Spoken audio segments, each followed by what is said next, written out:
Hey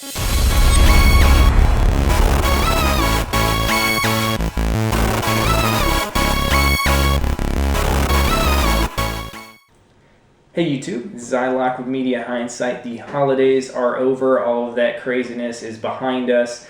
I got to share it with my family, a lot of close friends. Hopefully you guys had a good time too. But it's definitely gotten me out of my schedule. I haven't put out a review in a couple weeks. My New Year's resolution, I'm going to try to do one a week at the very least. So look forward to that. And today we're going to take a look at another Super Nintendo classic, and that is Arkanoid, which came out in 1993. Let's take a look.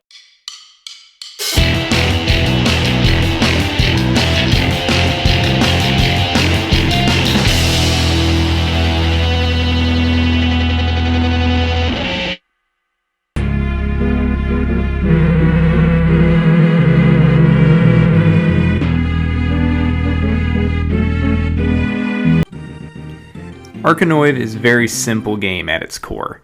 If you aren't familiar with Breakout or similar titles, they're much like a single-player version of Pong. There are two key differences though.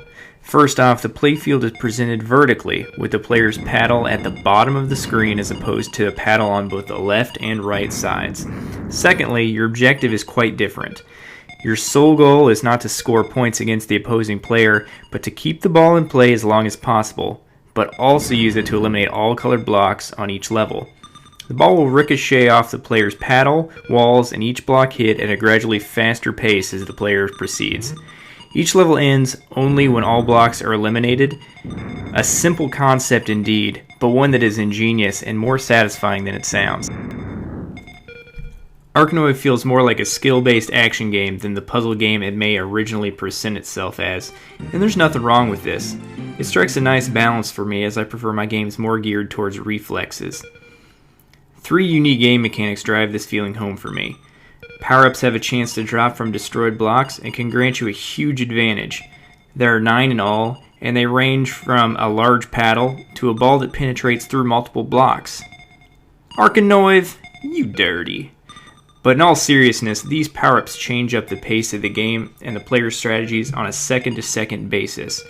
My personal favorite being the gunship power-up that allows your paddle to also eliminate blocks using gunfire and go pew pew pew! Besides your paddle and blocks, you also must be on the lookout for enemies roaming the levels, and each have a dramatic effect on your ball's trajectory and your strategy. Some can be helpful, like the amoeba. It will absorb your ball and then teleport to a random destination, finally sending your ball flying in a random direction. This can be a great boon when it travels near hard-to-reach blocks, but can be a curse if it's close to the bottom of the screen. Aside from these common enemies, there's also bosses at every 10 or so levels. These are where your reflexes are truly challenged and the highlight of the game for me.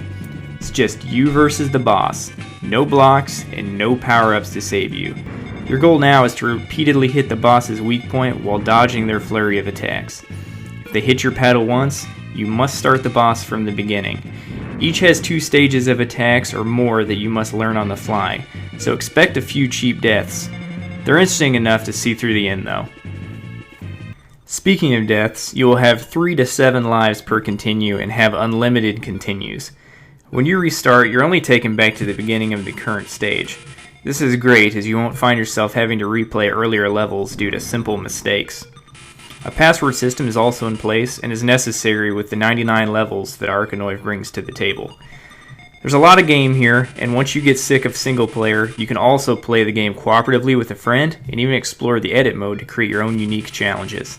Describing the visuals in a static puzzle game isn't usually very exciting, and Arkanoid is really no different, but the graphics represent what is needed for the gameplay itself. It's easy to tell where the ball is at all times on the screen, it's simple to distinguish between power-ups, and the backgrounds are colorful and detailed, but not so much to be distracting. One thing that I really did appreciate though was the designer's nods to many other gaming franchises.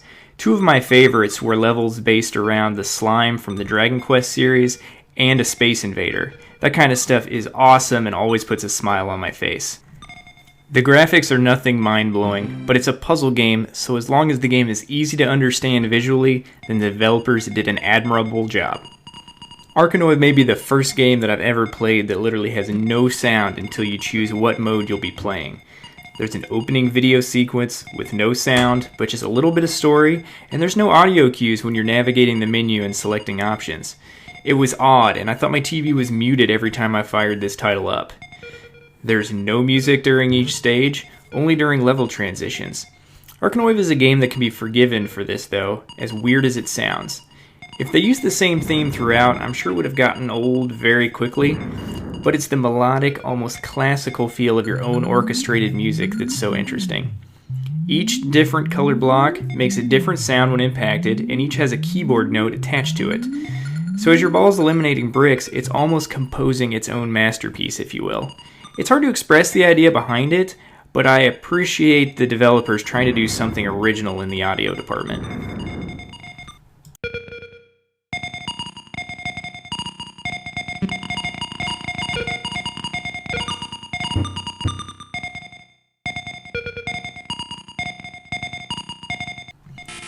Arkanoid is not for everyone, and I did find myself playing certain levels and getting bored at how long it took to complete them.